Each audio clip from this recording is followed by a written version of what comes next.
if there was one thing that you wish that the right would just accept and take to heart right now, what would you do? What would you say? This is your chance just to sort of paint a little what if scenario, and let's use this as a way to carry it out. To me, it's a very hard question because... Michael, why don't you go first? Well, I don't have much to say, so let me just do this quickly. It's a really hard question because, again, going back to my old pal, Nick, he has a sort of love-hate analysis of the cycle. The one benefit of if you wave a magic wand, if there is perfection, if there is the nirvana utopian state, how do you avoid that? How do you prevent that from becoming a kind of pasture filled with last men in which the human spirit is gone?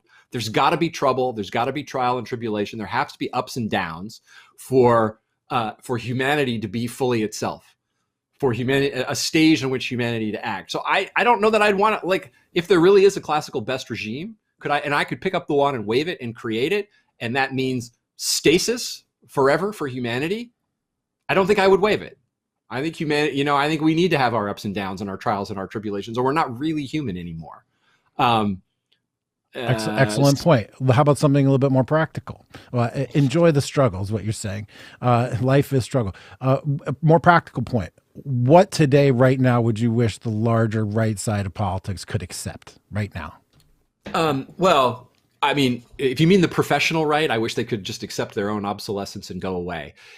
In terms of waving the wand, getting back to a dispute Curtis and I had about whether there's any residual spiritedness or, jealous guarding of liberty, all of that language that the founders used about the American people. I'd either like to wave the wand in order to wake it from its slumber, if it's just there and asleep, or if it's gone, restore it. That's what I would do.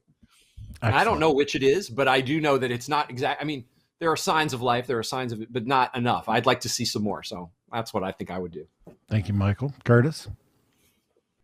Well, that there's a couple things I want to respond to that comment about the last men for a moment, but I think the immediate question of what Americans should realize, especially Americans of a non-Kool-Aid drinking persuasion should realize, is that politically, they're in a relatively desperate situation. They're in a survival situation, you might say. They're in a survival situation in the long term rather than the short term, but it's definitely a survival situation. And the one thing that you can't afford in any survival situation is any kind of bullshit.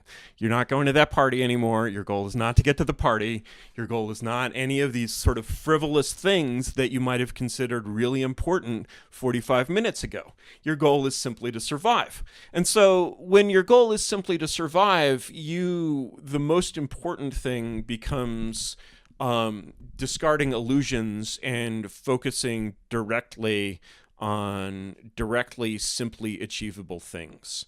And so when you talk about, if I can return to this analogy of you have to build an engine that runs on apple juice, your engine, when you're thinking about all the things that go into designing an engine for, to win, the Le Mans, race next year, all those things are kind of out the window. You just want to be able to roll a little bit. But just rolling a little bit will solve your survival problem. It won't give you all the sort of things that you want. And so I think that American voters still, very much too much, think in terms of luxuries, where if they look at their situation 50 years ago, let's say you could have gone to the voters of California in, say, 1956 and shown them a picture of California in, say, 2020 or 2016. Let's say 2016. And you're like, okay, California is going to look like this in 60 years. And, they would be like, no, we're going to keep California from looking like this. We're going to elect Governor Reagan. And, if you remember Governor Reagan's speeches from the 70s, or People's Park, or, went down in Berkeley, I mean, it was pure balls of fire. I mean, the man was to the right of Goebbels, or that's what all, good liberals were supposed to think. And then the sort of wave washes so far, it washes up into Washington. And when it gets to Washington, it's half an inch deep. And, and it had half an inch deep, it's still 1,000 times deeper than the Trump administration, no offense. And so, what you would say is, well, hey, California voter of 1956, you think you're saying no, you think you're standing on the track saying no. 66, by the way, is when Reagan was elected. I know. But in '56, that was kind of the high water mark of Reaganism. That was still, Ed Brown. But the forces that would elect Reagan later were coming, were spreading. This was Birchers were everywhere at that time, and that force of specifically Southern California right wing radicalism. What was his name? There was a guy, the guy whose daughter married the teenage Samoan. I forget. You know that story. Right. And so that I can't remember the name. Schmidt, maybe. But it was sort of this dying wave of California conservatism. And, what you would tell conservatism is when you look back over that record, it's not just that everything you did was too little and too late. It was way too little and way too late. And so, when you apply that lesson for today, you're like, wow, now you're much, much weaker, and it's much, much, too late. It's like, let's take, for example, the rollback of crime in the 90s. The rollback of crime in the 90s was the result of, this kind of Archie Bunker voter that got it together, and it's like, well, maybe all of this theory that they've been telling us, the social science that we've been hearing about the 1940s, about how, you're not deprived, you're not depraved, you're deprived. Maybe it's all wrong. We should just start putting people in jail again. They just start putting people in jail again. Crime goes down, then people are like, oh, it's a big mystery. Why are we putting all these people in jail when crime is going down, right? And the thing is, the fundamental problem has not been at all solved. It's not been sort of close to addressed to. You used the power that you had, which was this legacy power of this old dying America, to win an election and get this thing that you wanted, but you still weren't thinking in a survival way. You were still thinking of, oh, I'm cold, I got to warm myself up. So instead of walking over there, you'll build a fire with your last match. Okay, great, you built the fire. Now the fire is out. Where are you going? What are you doing with that, right? What are you doing with the time that you bought there? You're not doing shit, right? And so in a sense, when I look at American conservatism, I see basically people who raise a lot of money by, sort of presenting these measures and these perspectives that at best are only palliative. And so I'm like, you have to realize that your basically question is whether you're for this regime or against it. It's a grift. Okay, yeah. I would okay, dispute one thing, but it's an important thing, which is I'm very much still an ancient in this regard in terms of my political outlook, is that there is no solving the fundamental problem. So getting back to the magic wand, right?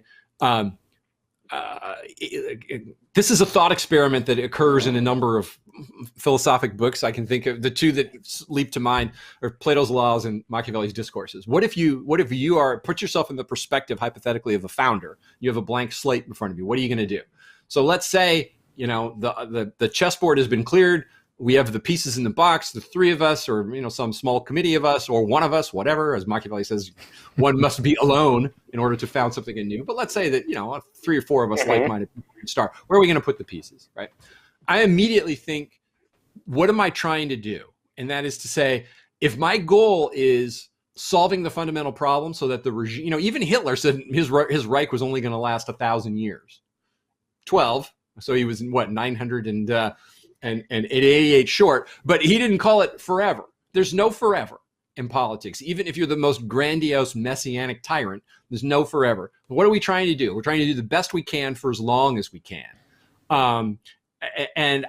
This to me, the big takeaway from, say, Plato, Socrates, Aristotle, Xenophon is we can resolve these fundamental problems for ourselves as individuals, but only for ourselves as individuals. Right? The political problem is soluble for me as a person, but not for society or for humanity. That's not to say, though, in fact, it's that we therefore disengage from politics and go off into a monastery and not care. There's a number of reasons why we don't want to do that. Just for self-interested reasons, if all I want to do is study ancient texts and think, my ability to do that absolutely depends on the quality and the character and the functioning of society around me, so I have to care. But also, if I have any level of sort of small h humanity in me, I do care about what's going on in the rest of the world. I care about whether the world is predominantly suffering in injustice, or whether some of the ills and evils of society are mitigatable or even solvable for the time being.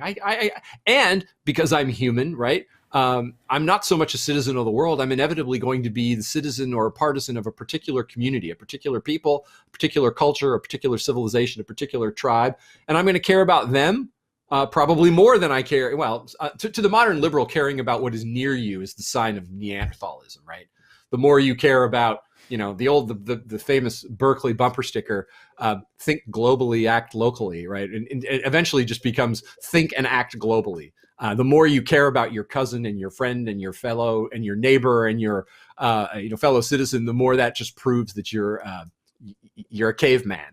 But I think it's human nature to care about these things. And so what we ought to do, we ought to try to do the best we can for as long as we can if we're the founders. But we have to realize maybe this is the fundamental flaw of the American founding, is that they seem to believe implicitly that their new science of politics would create a regime that would last forever, when Plato and Socrates and Aristotle would have said, no, it won't. Nothing will.